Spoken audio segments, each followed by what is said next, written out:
I'd be grateful if you, along with the rest of the Canadian delegation, would come to the stage to deliver your remarks. Thank you.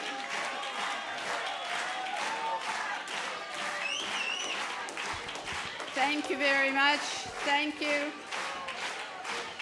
I want to take a moment and introduce the Canadian parliamentarians that are with us as well on the stage. Of course, we have the Honourable John Baird, who's well known by all of us who attend this event.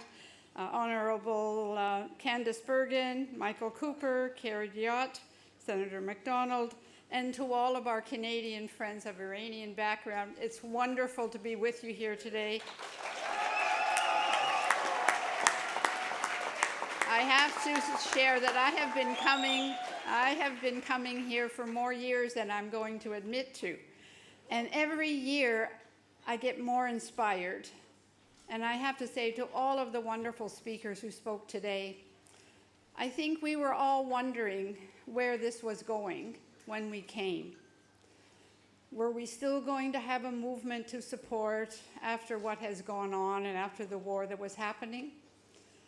I leave here even more confident of what is coming is freedom for the Iranian people. So it's a great privilege to join you in support of the Iranian people's struggle for freedom, democracy, and human rights. The Iranian people continue to face, as you all know, one of the most brutal dictatorships in the world. Following the nationwide uprising of January 2026, the regime responded with unprecedented repression. Thousands of protesters were killed, tens of thousands were arrested, many were subjected to torture and enforced disappearances. Yet, despite this brutality, the Iranian people and the courageous resistant units continue their struggle for freedom and justice.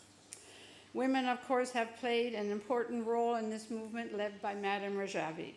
And I want to highlight the broader human rights crisis that is truly facing Iran, particularly the escalating wave of executions and the persecution of political prisoners. And a recent example is Ms. Zahra Tabari, an Iranian political prisoner and supporter of PMOI and the MEK. Mrs. Tabari is an electrical and energy engineer who holds a master's degree from the University of Borås in Sweden. Her death sentence has once again been upheld solely because of her political beliefs and support for the Iranian resistance.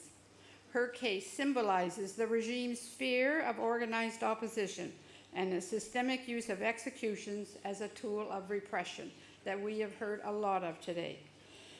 Canadians call for an immediate halt to all executions in Iran and the unconditional release of all political prisoners.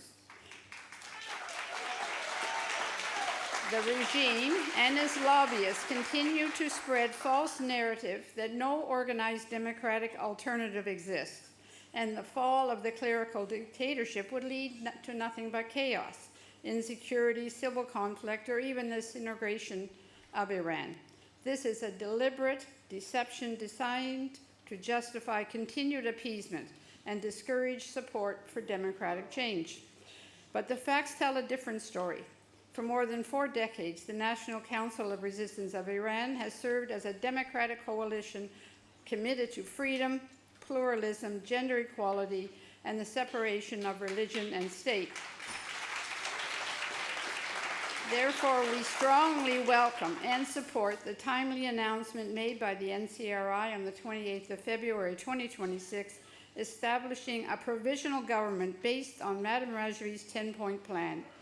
This initiative provides a clear roadmap for a peaceful democratic transition, the transfer of sovereignty to the Iranian people through free elections and the establishment of a democratic republic. As we are hearing today, the international community, all of us, East, West, South, and North, must stand together, must stand behind Madam Rajavi and the 10-point plan and push back on all of the disinformation that continues to happen that we know is disinformation, but it's up to each and every one of us to push it all back.